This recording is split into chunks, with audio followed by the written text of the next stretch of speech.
Okay, you ready to get sassy?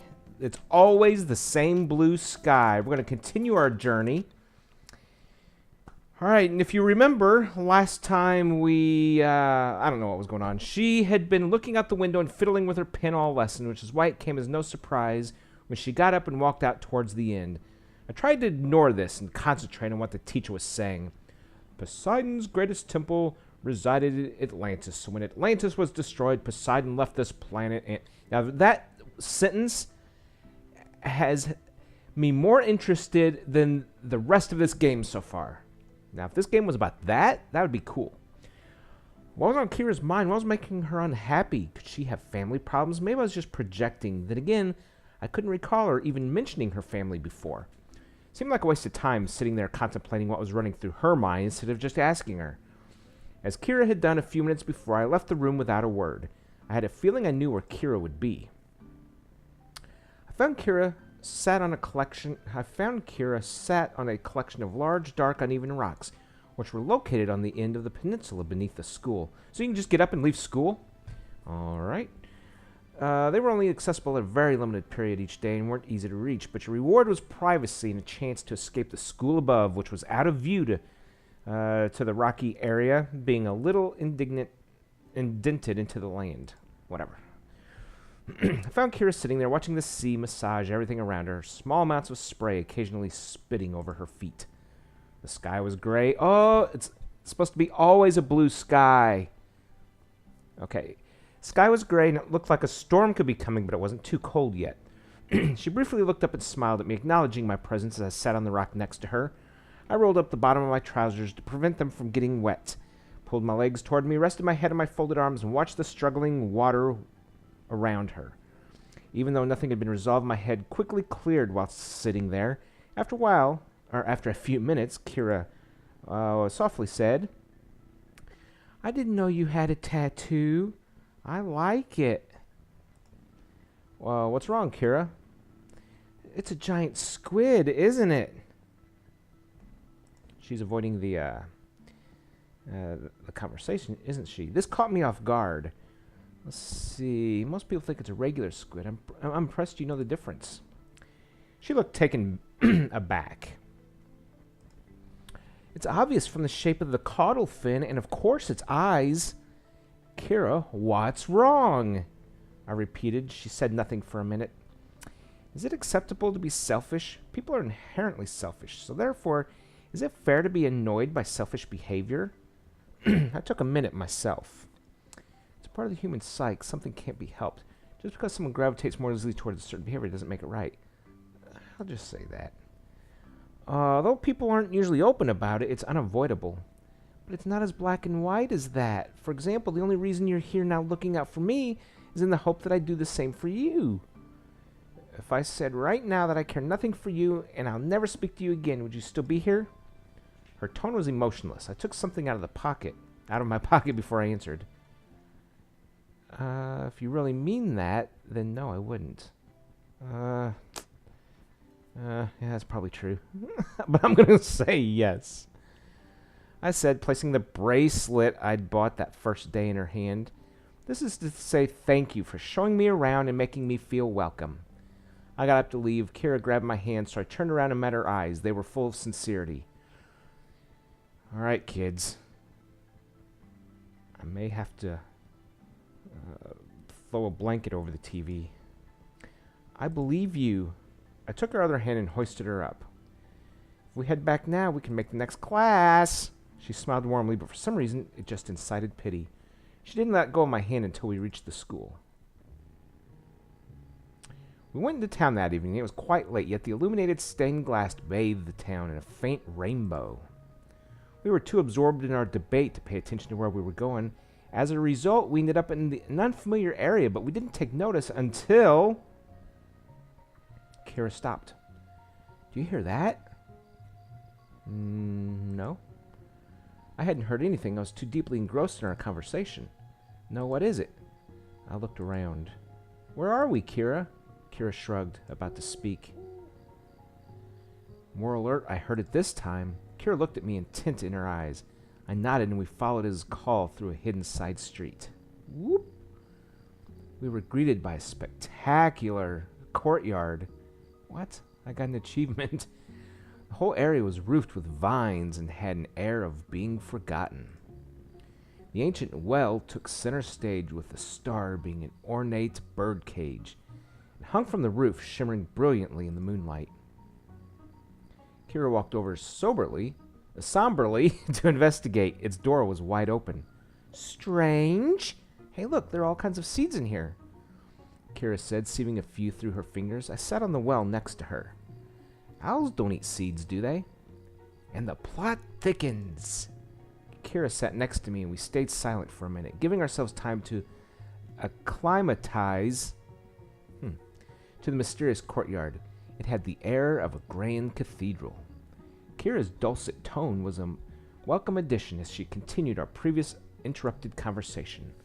Large portions of moonlight were blocked by the vines above, imprinting a dense pattern of fine leaves on Kira's face that refused to fully mesh with her as she enthusiastically annotated her history lesson with hand movements. Golly. She talked about the fabled egalitarian society that founded and lived harmoniously in the ancient town before the rest of the world brought in its influences. It sounded truly idyllic.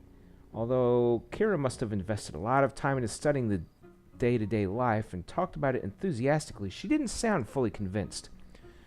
So if this island never had contact with the outside world, do you think things would have continued in that way? I asked, jumping on her train of thought. Well, in theory that'd be great, but most people aren't good through and through, as I'm sure you know, traveling as much as you have. Realistically, it was inevitable. The islanders just blame others so they don't have to take responsibility for their own mistakes. It's human nature. I guess there can never be real harmony in human societies. There will always be destruction until there's nothing left to destroy. Wow. But, I agree. It used to shock me returning years later to places I'd once lived. Sometimes it took me a while to realize, but every single place without fail had changed, and never for the better. In fact, it's the places that see the most economic growth that tend to lose the most. Kira looked up to the moon, her hands grasped together, and eyes glinting as a gentle breeze ruffled the leaves. Oh, look at that necklace. Bracelet. I picked a good one, didn't I? Want to see my tattoo again? Oh. Barely audible, almost like it was part of an exhaled breath. I'm sure I heard Kira say, "It was always inevitable." After finishing training with the martial arts club, I decided to look for Kira. I was concerned as she'd always stop and watch for a few minutes, her way of supporting me. Training was outside the entrance of the school, so I would have seen Kira leave, meaning she must still have been inside. I checked all the obvious places, but there was no sign of her anywhere. Is she down on her little rock down here? Nope. I leant against the wall of our classroom as I watched the setting sun through the full-length windows, wondering where to go from here. A seagull, silhouetted against the sun, flew past to join his friends on the roof. Then it hit me. I hadn't tried the roof. The school had flat roofs, so it made sense that you'd be able to go up there, and sure enough, a few corridors later, I found a staircase. There was a key already in the lock, and the door was ajar. I cautiously nudged it open and saw her there. Kira was standing 10 meters or so in front of me, leaning against the rail and watching the picturesque sunset as I had done moments before just below her. Her hair was being tousled forcibly by the wind, as if trying to keep dying embers alight. I was cut short. The seagull I'd tracked perched loudly on the rail beside her. Taken by surprise, Kira jolted to look, tears flying off her face. Whoa, smack, smack. Her eyes were distant and desperate. God knew I wanted it to be, but my heart told me it wasn't my place to intervene. I'm starting to lose my voice. That I was never meant to be a part of this elegy, so although it pained me, I quietly left. I received a call later that day. You will be moved within the week. Make sure you are ready to leave at any time. I spotted her instantly, leaning against a lamppost, shielded by the shade of a nearby tree, wearing a pale, virtually see-through dress. I was glad she hadn't noticed me, as I needed a minute to adjust. Kira was oblivious to the world, focused completely on the gently lapping waves. She sheepishly looked up in my direction as I approached her. "Oh, hey!" she said excitedly as she leapt forwards and hugged me. It could have been my imagination, but I swear that As her head passed mine, at the edge of my vision, I saw her expression go blank. I'm so happy you're here. I've been looking forward to this for a while. We found a secluded spot under a tree, and I laid out a blanket along with the food we'd brought in town the day before. We sat talking about life, about everything and nothing. I decided not to tell her. I wasn't going to be around much longer. I knew it was selfish, but I was genuinely happy, a rare emotion that I had to cling to just a little longer. Fortunately for me, she was definitely a rambler, and I loved listening to her. Every word oozed character and significance, but at the same time was unprovocative and somehow soothing. I wasn't really thinking about much. I was just basking in the moment. But I suppose if I had been, I would have been working on a way to make those days last forever. Let's go swimming, Kira said, removing her dress. I casually rooted through the picnic basket, not wanting her to see my flushed face. Don't worry about that. Let's go, she exclaimed as she gestured towards the ocean. Throw down the bread roll and leg it to the water. Sure. Race ya! I shouted as I passed her, eyes focused on the ocean. The blazing sun sparkled off the sand, creating a runway to the cool, refreshing water. I looked over my shoulder as I reached the sea, not taking into account the sand's new saturated consistency. Crash! My foot slid, and as a result, I found myself part submerged in the shallow water. I heard splashes approaching excitedly from the side. I looked up sheepishly towards the source to find Kira guffawing wildly. Game on! With my face unchanged and using the sea to hide my execution, I dislodged her ankle. We traded expressions, and I chuckled as she frantically wobbled and fell right on top of me. There was a thin layer of water between us, but I could feel her body pressed against me. Oh, this is getting gross. I'd never seen her embarrassed.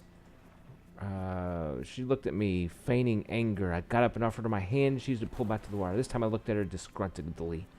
Kira closed her eyes and stuck out her tongue. This led to a full-blown play fight, which I maintain to this day. I let her win. What? Now we're swimming in the ocean? We decided to swim. We followed the cliffs, saw the fish. It swam in the Mediterranean, but not as broad as it was studying. One large area covered, partially exposed. Hey, check this out! Kara looked at me puzzled. Looks like this could lead somewhere. She swam over. She dunked her head under the water. It's dark, but I see a light at the end. There should be enough room to come up for air if we need it. I'm going for it. You want to go? Sure. Kier held out her hand, which I accepted, and on three, we dived just below the surface. You want to know? You want to find out what's down there? You want to see where we end up going? You will have to tune in to next episode. Yep, I'm doing it. It's a cliffhanger. Man, this is getting so good. Okay, I gotta go feed the pigeons.